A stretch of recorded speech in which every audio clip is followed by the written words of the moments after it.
University of Arizona today, and he is fantastic. Like, very well spoken, on top of his stuff. So, fantastic job with all of those creations. Cool. And we got sure. And I forgot. I want to give a huge shout out to Kyle too. He went on a completely impromptu campus invasion without even telling me. He's just like, so he messages me on like, I can't remember if it was Friday or Monday night, but I know it wasn't the weekend because I was sleeping the whole weekend. But it was either Friday night or Monday night afternoon. And he texts me. He's like, hey, man, don't be mad at me. I'm like, what would I be mad at you for, man? Did you just like leak some confidential information? And he's like, nah, man, I went to ASU downtown or ASU West campus and I got us some contacts. I'm like, why would I be mad at that? That's exactly what you're supposed to be doing. So Kyle got us a couple leads at ASU West campus. I don't know why I keep saying downtown. So we'll probably have a chapter there by the end of the week. I'm trying to get a meeting together, but Kyle's been a little hard to reach this week because it's his midterm week. Don't blame him. But we'll try to get that down. So good things are happening here in Grand Canyon State. Nice. Awesome. Good updates. Caleb Moore. Yeah, I believe you have one. You off, man. Oh, yeah. 3 quick ones. One to Brad Foster for showing interest in being a recruitment director. Another one for Matt Mulliman, who is going to be a recruitment director, getting him to fill out the application tomorrow during our call. He also told me that he wants to, no offense, take my job from me in Montana. So that could be cool stuff in the future. He's got a lot of good potential. And third shout out to Mr. Joseph Champ for ghosting Liberty Pond. Oh. Got him. I know. Ghosting Liberty. I saw Joe for a total of 6 seconds. Hey, I was there. I was totally there. I saw Joe one time. I tried to get breakfast with you. You didn't show up. Yeah, I overslept. Sorry.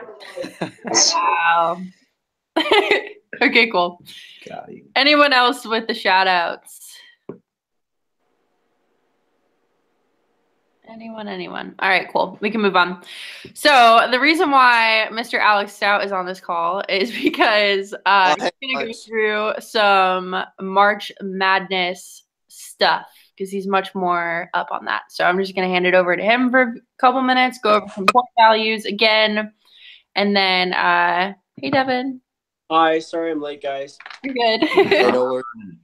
Let it. Yeah, you're just joining in at the right time. We're starting content. So, Alex, take it away. Go through some March Madness stuff. Sup, squad? How we doing? I guess I'm on mute, so disregard. So, yeah, I just wanted to run over some quick pointers on March Madness stuff, kind of give you guys some insight as to, like, why we're doing this or, like, how things kind of came to be, et cetera, et cetera. Show of hands, who was all around on the team last March? Champ was on the team. Mike was on the team. Jess was on the team. Harrelson, I can't see you, but you were on the team. J-Ham, whenever he gets on or watches this. Devon, Hunter, were you on the team last March? Okay. Well, guys and gals of you that were on the team last March, you'll remember that we kind of, in the spirit of NCAA basketball, March Madness or whatever, and to kind of just get you guys excited, get some competition, spirit of competition. We started to do this, kind of a fun way to keep track of stuff and put a little bit more why behind it, a little bit more drive behind it. And kind of how seedings came out and the way that we ranked everything at the end of the day was we looked at chapter creation over the past 2 months, as well as activation, mobilization, and registrants for summits as well. And those are kind of the factors that we played in when it came down to ranking people overall and how we ended up seeding things and whatnot. So Mike Anderson, top dog of the entire leadership team, got the #1 overall seed, overall bye. J-Ham isn't on the call, but you're going to be facing up against Jason Hammonds next week, it looks like, because he's got Cassie Dillon beat by a pretty fair margin. And just to give you guys a reminder on how points work, chapter creations are each worth $50 or $50. That'd be fantastic. Just kidding. Not $50. 50 points. 50 points. You get 50 points for chapter creation. Not paying you. 25 points if you do an invasion at a school where we don't have a chapter, right? So Devin Hunter, or Jesus, that's a kid that goes to Merced.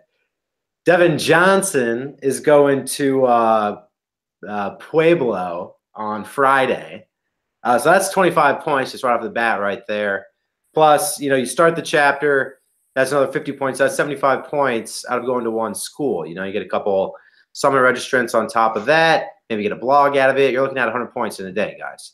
So it's pretty easy to get these things to rack up pretty quick if you think about it, plan it out ahead of time. Campus visits are 10 points a pop. So, I mean, if you guys have smaller chapters that are around you that have meetings or whatever, or you just want to go, stop by, say hi, recruit for an hour or whatever, I mean, that's 10 points. Same thing, if you got community colleges around you or some shit where we don't have a chapter, do an invasion there, get some points for it. The way you're going to get points for invasions, guys, is you got to submit it on the website. You got to submit it on the website. If you want to get credit for going to a campus and doing something, that's fine.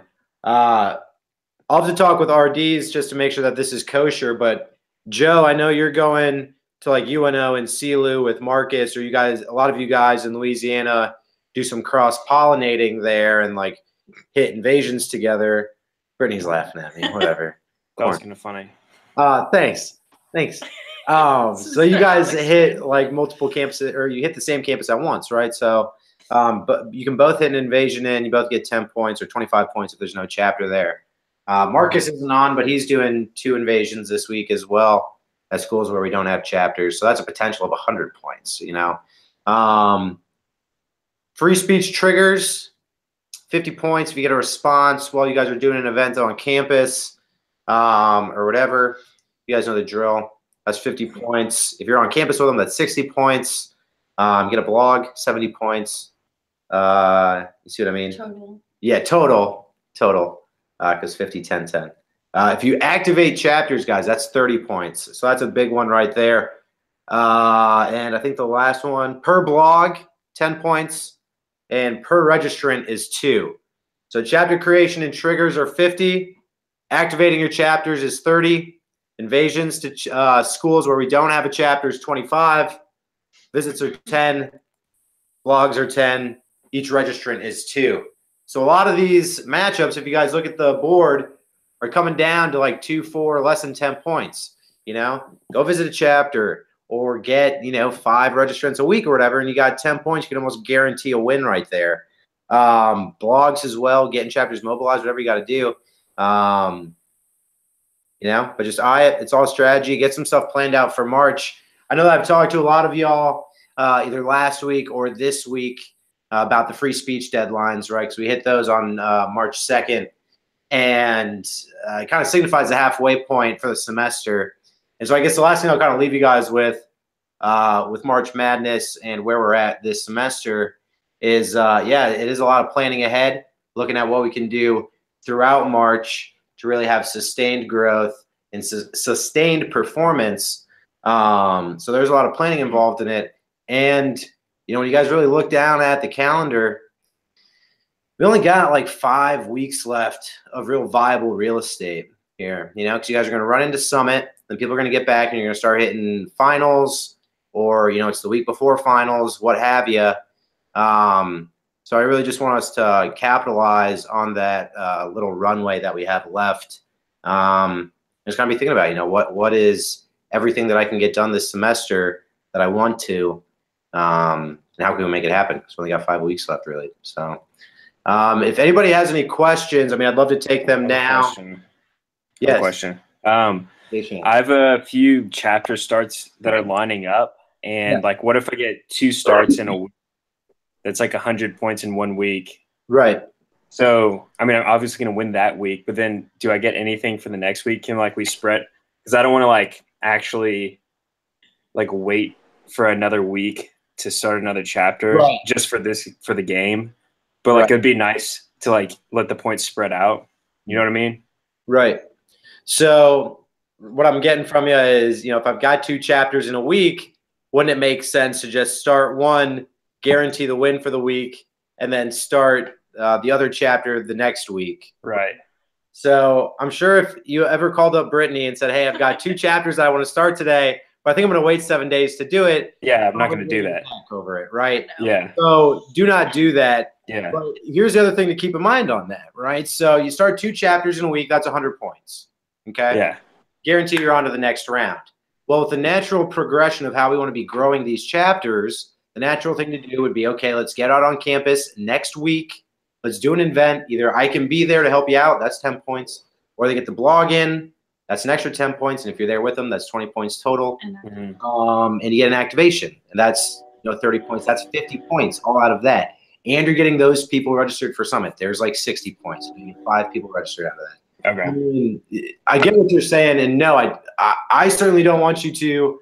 No RD wants you to, and the point of this is not to sacrifice the growth of the movement for the sake of some stupid fucking bracket that we put together on a whiteboard to keep ourselves occupied, to keep myself occupied, because all these people are running around like chickens with their heads cut off working on summits, and I'm just over here like triggering bureaucrats and extra shit to do. So please, for the love of God, do not sacrifice this movement or anything like that just for some fucking points. And the other thing I'll say is, if we're really focusing on developing those chapters as well, you can get 100 points in 2 or 3 weeks real easy based on starting and then activating, getting blogs, visits, whatever.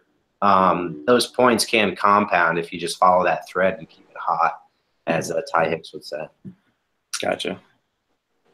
Any other questions? Is there anything else on that specifically, Joe? No. For you? Yeah. No, I'm good. Cool.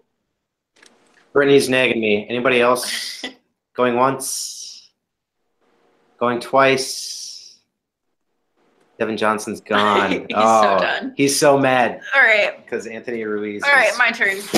Running shop. Cool. Hey guys, it's me again. Sorry. Thanks.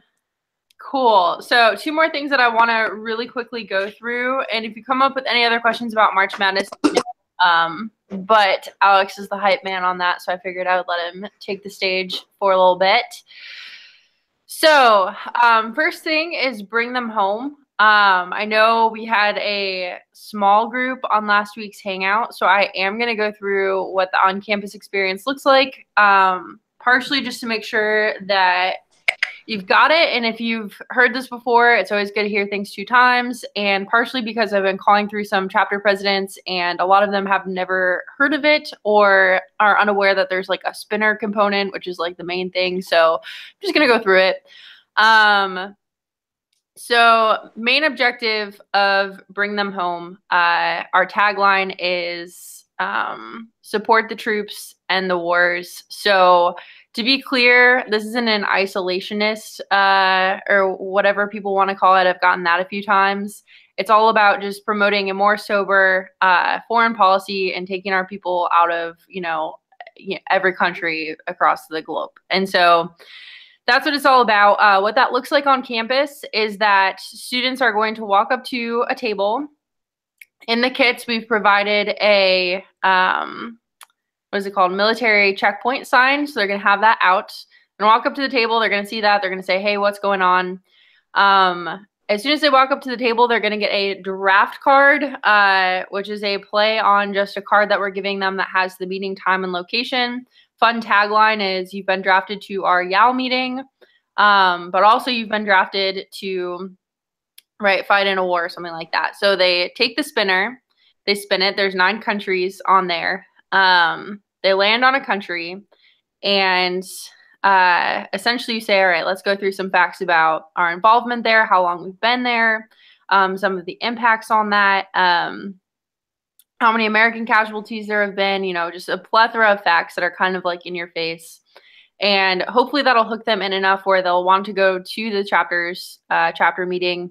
They'll be able to see the time and location on these draft cards, which are fill in the blank. So that's something manually y'all will have to do. And then that's kind of what the on-campus experience looks like. I could see it very easily getting into a lot of conversation about foreign policy. Always good to just stress to the chapter president that, hook them in and then have them come to the meeting to learn more. That's where most of the discussion will occur. Who wants to tell me the date that we're pushing this to take place on? Does anyone know that off the top of their heads? Hopefully. The 20th of March. Okay. Yes, Mike, you're backwards. So it looked like the 2nd. But yes, the 20th of March, which is, again, the 15-year anniversary of us invading Iraq. So yeah, meaningful date. And also on that date, we're going to have a live stream.